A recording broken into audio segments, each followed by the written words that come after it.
Hey guys, Trip here, and welcome to Devil May Play. I am talking with my friend GameLark. We're going to be talking about some more gaming related things later, but we were just having a conversation about Bob's Burgers. Because it's a great show. It's It an took amazing me show. way too long to get into that show, and I think it was because I was worried that Bob would be too similar to Archer. Because I was really into Archer, and of course it's the same voice actor, and he doesn't change his voice for any of his He characters. does He does not. not need to, but the characters are very different, and I'm really Yeah. enjoying the show. Luis is my favorite character, maybe followed by Teddy. Teddy just cracks me up, dude. Teddy just See, I love Gene. Gene is my spirit Gene animal. is good. Gene is good. But to me, it's like this is like what Family Guy would be if it had better writers, because it's the You know same. what exactly it is? It's What's that? and I'll let you, but just because you almost said it so perfectly, but I want to add something. It's Family Guy if the family gave a shit about each other Yeah, yeah, at yeah, yeah. all. That's a good way of putting it. Because a lot of the humor, what's the wife's name? I'm blanking right now. Um, Linda. Linda, all of her like. I even try and get my wife to watch it. She hates cartoons. I don't know why, but I was like, Linda reminds me of you. She's like, why? I was like, just the thing she says. Like, there's one episode where the kids are talking about her getting drunk. She's like, moms don't get drunk. They just have fun. Like, she has all these mom quips that are just like Right. so accurate. I'm like, God, whoever wrote this show really understands the way that women think. But it's true. But anyways, I just want to throw that out there. If you haven't watched Bob's Burgers, please do yourself a favor, start watching it. Indeed. Um, and I can't get enough. I love animated shows. I don't know Me why. too. The strange thing is my wife works with like kids, so and she's kind of like a kid herself, but for whatever reason, she just can't stand animated stuff. Who That's knows? weird. Yeah. It's interesting because animated stuff, maybe one of the reasons you like it is because of what they're capable of doing. Hmm. Just there's a lot of subtle stuff you can do with animation that you can't do in real life that adds to the humor. You know what I Yeah. mean? Yeah. Yeah. Definitely. Um, but on a totally unrelated note, what are we talking about this week or this This episode? week we are talking about gamer burnout. What's Now, that?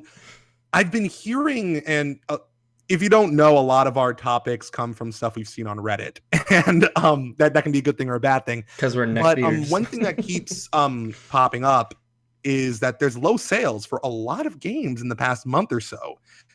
Even games that have been, critically acclaimed are getting lower sales than people were expecting. And one of the interesting points I saw people talking about on Reddit was this idea that gamers are just getting tired, not necessarily tired of games, but as we were talking about in the last episode, kind of tired of the bullshit. We're starting to vote with our wallets, to be less trustworthy of hype and Hmm. of what's been coming out lately.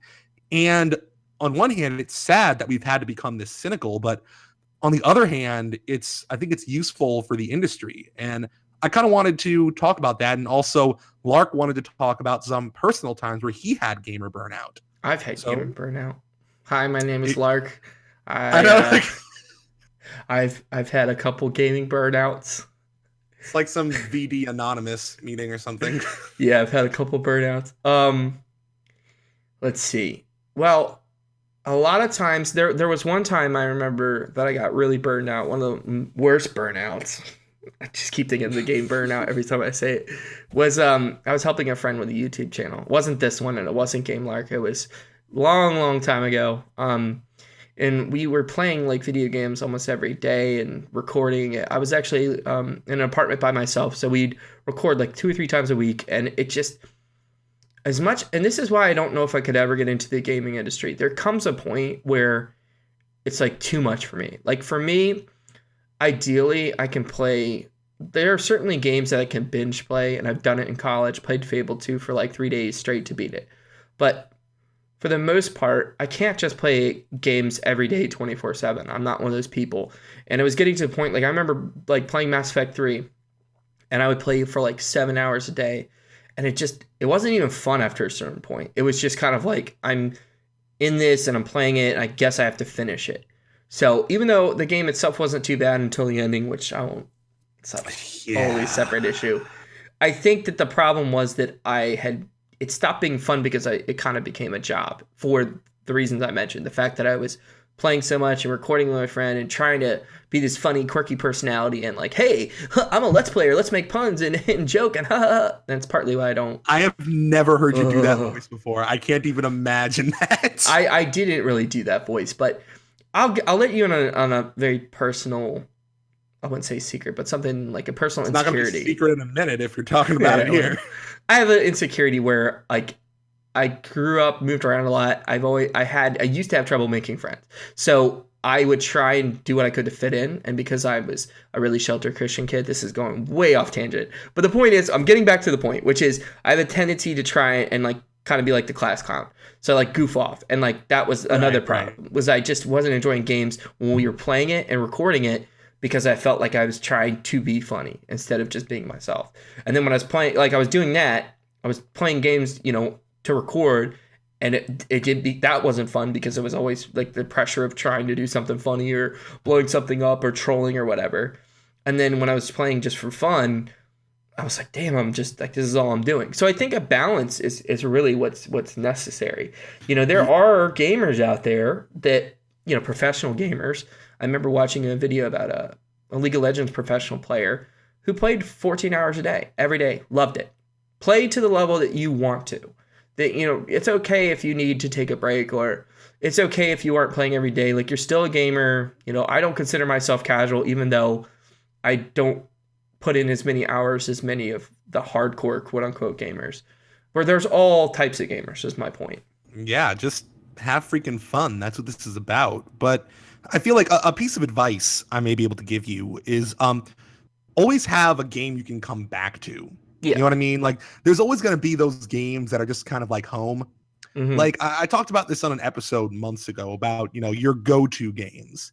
The games that are just your default games that you just automatically come back to, that you can just goof around in for any amount of time and still get enjoyment out of them. You know what I mean? Mm-hmm. For years, mine was Spider-Man 2, for example. Whenever I wasn't playing another game, I'd be playing Spider-Man 2, even years after, you know, the game was outdated, or Jack and Daxter or something, or mm-hmm. the Elder Scrolls Morrowind and Oblivion. You know, you always need those games that, you know, to kind of like, you know, give it an analogy of like a relationship, like those games that are kind of like a partner that'll never let you down. You know what I mean? You can always come back to, you know? Yeah. Because like a lot of Let's Players, like the shit they have to play, I wonder how they can still play video games. Oh, yeah. Yeah. Like the shit that like the Super Best Friends and Jim Sterling and the Game Grumps have to play on a regular basis. I don't know how they can find any enjoyment in video games after that shit. That's actually a good question. Like, how do they not get burned out? Because Game Grumps, like, they have episodes every single day. They're always like recording. And I mean, I'm not the biggest fan of the show. I was a John fan. So when he left, it was a little hard. And I actually like Danny better than Aaron. Like, Aaron's my least favorite, but like some of their conversations are funny. I can't spend 40 minutes watching dudes dick around like with like a few funny moments here and there. A lot of people love them. That's fine. That's Let's Playing, you know, whatever. But I don't know how they don't get burned out, because I certainly was, and we weren't even recording nearly that much. I mean, the only thing I can think of is, again, like, you gotta, you know, I mean, obviously you have to have a passion for it, but also, I mean, you need to, again, find those kind of like safe games for you that you can just like, you know, wrap yourself around like a warm blanket after a day of playing terrible, shitty Steam games. The other thing I think that I've learned from Ubisoft games. Here we go. Oh, man. Every episode comes. It's like 6 degrees of separation with Kevin Bacon. How long will it take for us to mention Ubisoft in any given Devil May Cry episode? There have been games. There's 2 things that can happen when I'm getting bored playing a game. This is actually good advice for anyone that's playing a game and feeling like, one, look at the way you're playing it. I've definitely played. I'm a completionist. Not like a OCD completionist trying to get every medal, but I like to do all the side quests and all that stuff. So there are some games that just, it's not fun. I think Assassin's Creed 3 was the big one where I just said, fuck it, I'm not doing any more side stuff. Like, aside from the parts where you could build up your village, And some of the naval stuff, I just stopped doing all the little side quests. So that's one way you can prevent yourself from getting bored. Or sometimes you just stop playing the game. No Man's Sky was that for me. I started playing it and then put it down immediately because I was like, I know what this game's going to be because I played it for 4 hours and I've watched videos and it doesn't change. And even Overwatch, I couldn't get into that. I'm really picky with multiplayer games, like really picky. I don't know why. Just most of them, I can't get the same experience I can playing like a single player game. Like you were talking about that home game, like that game that gives you that like Zen feeling. For me, that's become Witcher 3. And when I go back to replay it, I'm already planning my next playthrough. But the whole time I played that game, every hour, every time I logged on, there was never a moment where I was bored or wished I was doing something else. It was that like soul game, which we've talked about. So right.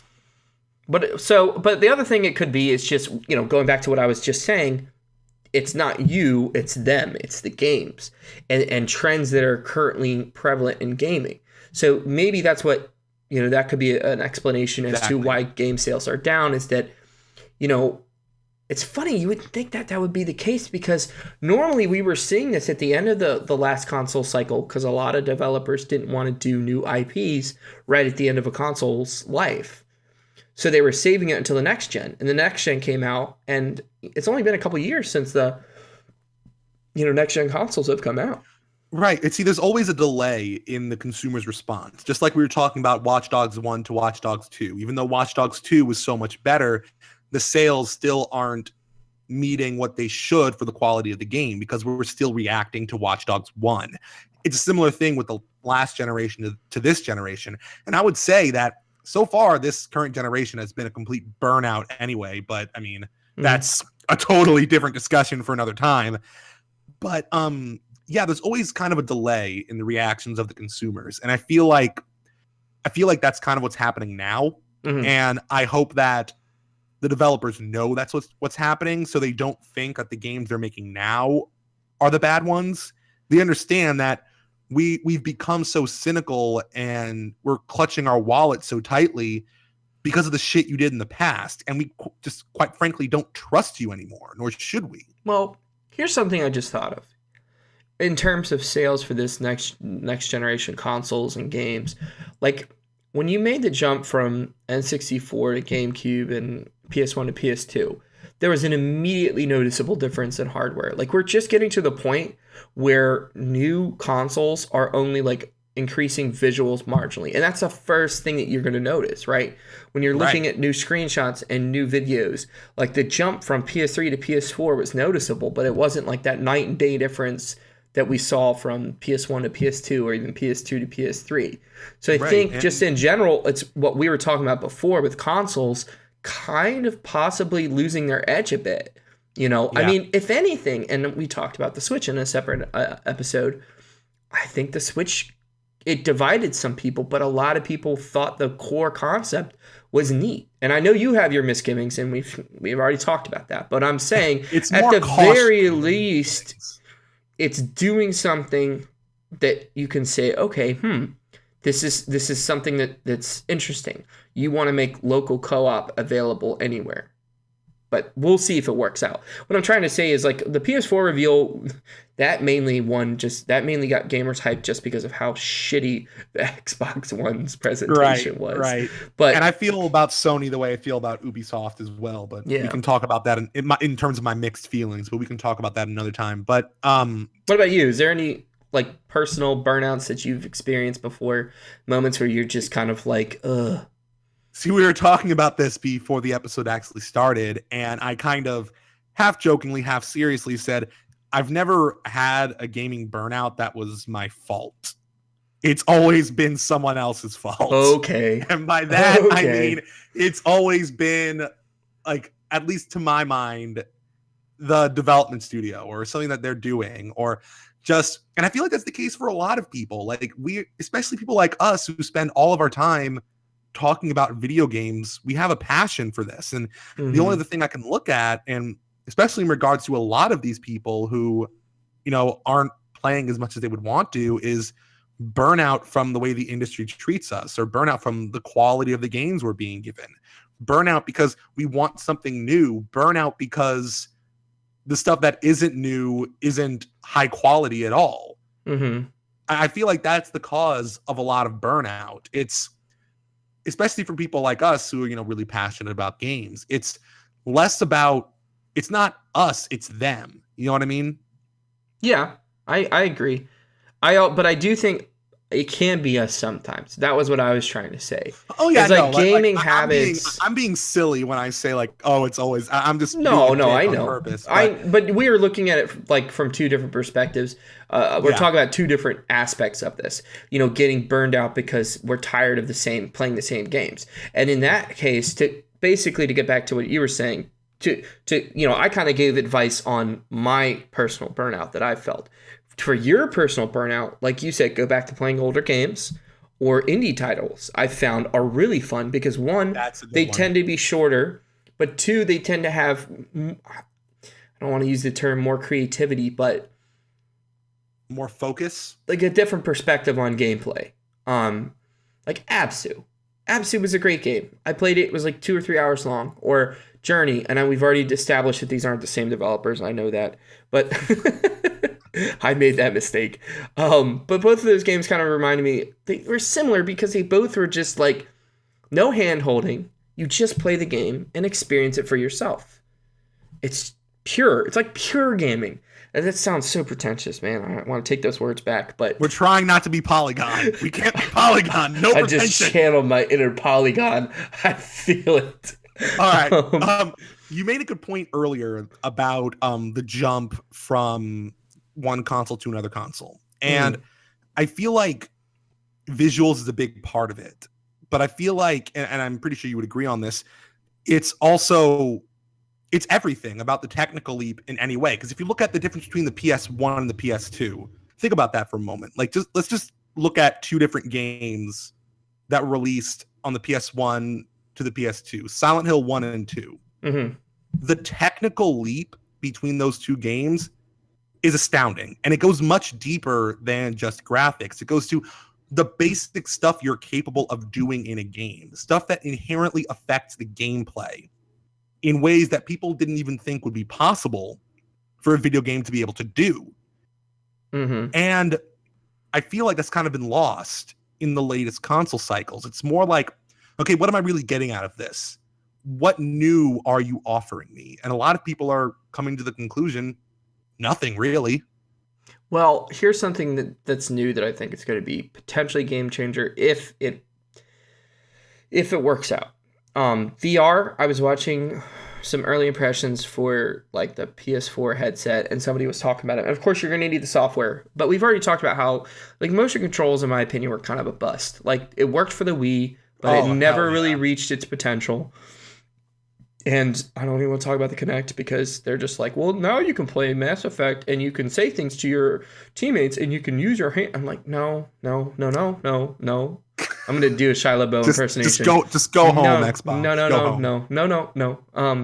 But VR, I can easily see that enhancing the experience. Putting that headset on for like, imagine Skyrim or like Fallout with a VR headset, dude. You can't say that wouldn't be fucking cool. That would be the coolest shit ever. Like if you could just look everywhere and you could see like the wasteland or wherever they set the next game, New Orleans or whatever, and you could feel like anything that helps to add immersion is going to be a good thing. That's why graphics matter, because they immerse the player. The better the graphics get to a certain degree, the more immersed you are. Art style. I was going to say that too, but what I'm trying to say is that's why. Okay, granted, this is not a slight against 8-bit games, but when you look at a game like The Legend of Zelda and then you compare it to something like Breath of the Wild, like it's harder for you to connect with a certain character when it's an 8-bit character and you're just like looking at this blank face, right? Whereas you get like the new Breath of the Wild and you can see like these emotions on Link's face.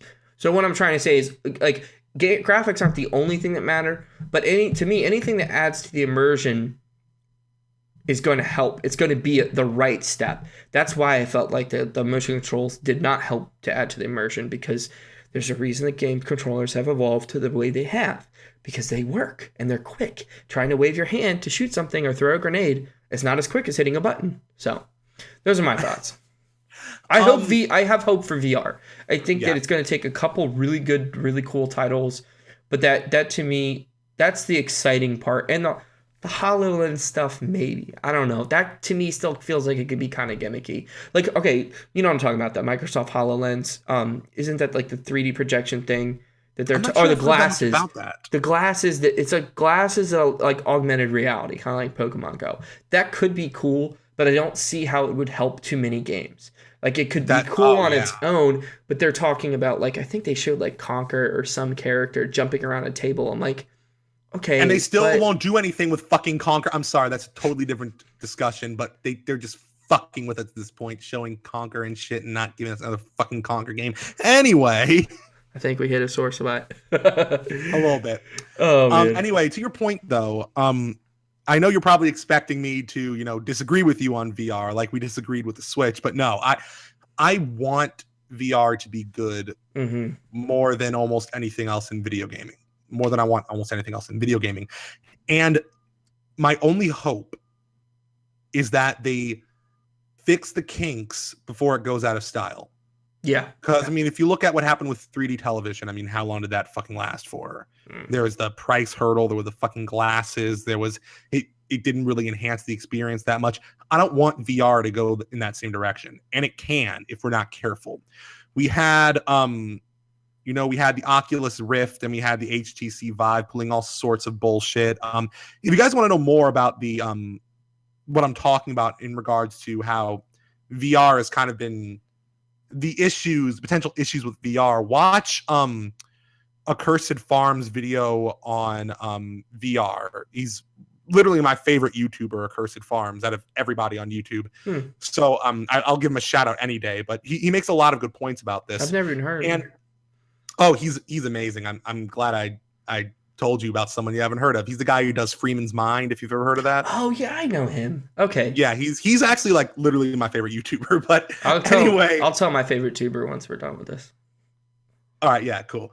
So anyway, my point is that there's a lot of issues like with motion sickness, and now literally every human being responds to motion sickness differently. So even if they work out all the kinks, there's no guarantee. And there's obviously the massive price gap, which is probably the biggest issue because you need to get this into the public space as soon as possible. You need to make this like the iPhone or smartphones in general, where it just doesn't make sense not to have it. I think you need to get to that point. Otherwise, it's just going to be another 3D TV. I think it could be, and I think gaming is its best hope. Like there were some, and I'm stealing from Geek 30 now. If they're ever gonna listen to this, I'm totally blatantly stealing from one of their recent podcasts. There was apparently some surgery going on in Russia where a man is getting his head transplanted onto a new body, and they're using VR technology to help him acclimate. Think about that. So like VR applications, VR applications, or maybe it wasn't Russia. It just had a Russian sounding man. I don't know. I could be wrong, but the medical procedure is 100% happening. We just don't know what country. And sorry for stealing that. But I thought that we're talking about VR. We're talking about like applications. And I think gaming and entertainment are like the way to bring it into the mainstream. Like you're saying, we need people to get on board and to see it as like as necessary as an iPhone. And I'm saying gaming is the way to do it. Because already you see like horror games where people put on the headset and it's like super scary. And it offers like an alternate experience that you can't get without VR. When I'm talking about making VR, I was only thinking about VR in regards to gaming. I didn't even think about the stuff you were talking about, which is really cool. But yeah, what I mean is I'm just talking about in terms of gaming, working out the kinks in regards to motion sickness, in regards to figuring out, does this actually enhance the experience or is it just a gimmick? Or figuring out how, motion works in it, or if you just use a controller. There's so many different questions and concerns and hurdles and technical stuff to get around. And then there's the whole price tag. So the sooner we can work out those kinks, the better I think VR is going to stick. I think PSVR is decently priced. It's $400. I think is it the Vive? It's $600 and like the Rift is like $800. That's too much. I I don't think people are going to spend $800 on it. Like, you'll have some of the market share, but not that much. And so far, to me, there really hasn't been like a system seller, quote unquote, for the VR headsets. It's all been like roller coaster games or like short horror games. Like, you need a game. It's just tech demos. Right. It's exactly, that's the best way to put it. It's tech demos. It's not a full-fledged experience. Same thing with Kinect. Well, I think maybe I'm wrong on this. The Witness might be getting VR support, and that is a game I could easily see being perfectly suited for it, because it's not a game where you're going to need to react quickly. It's going to be a game where it's just about immersion in the environment. So it could be a good starter game for people to just get used to it before they go on to, like, you know, Call of Duty, Infinity and Beyond Warfare. You like that? Starring Buzz Lightyear. So anyways, VR, it's cool. Hopefully it changes gaming. I get what you're saying. I think you're right. Just without any data, because who fucking needs data? I could just say the general reactions to like this generation compared to last generation, or especially the generation before, has been a lot more mixed. And like you said, there's some people that are just like, a lot of people are going back to PC gaming, which is a totally separate topic. Or they're just like, you know what, I'm good with my 360. Like, slowly now, I think people are starting to make the transition, because you can't buy a lot of games now. Like, pretty much the support has dried up for 360 and PS3. But anyways, that wraps it up, I think, right? That's about all the main topics. Good conversation. I was going to say my favorite YouTuber, since you mentioned yours, is probably Donkey, VG Donkey. Yeah, Donkey's hilarious. He's a dumbass. And he's actually smart. You like Sky Williams too, right? Which one is Sky Williams? His friend. He's always on there. I thought you said you like. Maybe I'm thinking of somebody else. Maybe I know the name sounds so familiar, so I know. He's funny because he did a whole episode about why he thought Xbox Live was bullshit, and Microsoft was bullshit, and it was one of the funniest videos I've ever seen. And literally, the funniest part of it was they paid him. They're gonna pay him like $1,200 to play a couple summer games like that were on the Xbox Arcade. And he trashed the first one, and they took all the money, did not pay him, like just dropped him like he was hot, because he's like, this game's pretty bad. The people were like, fucking video game donkey. VG Donkey has more credibility than all these shit outlets, these news outlets. So I don't know. He makes me laugh. He's one of my favorite YouTubers. I guess we could do another shout. I use like H3 for my general YouTube news. They're always good for like what's going on, current state of YouTube stuff, which there's always some stupid fuckery going on with YouTube. There's always something going on. I don't know. Those are the things that, like, Donkey makes me laugh. And then, one last thing, totally unrelated to gaming. There's a really, really dumb shitposting channel called ARF that just does, like, did you ever see those videos of like that little white dog that barks? Okay, that's not very descriptive. Just check it out.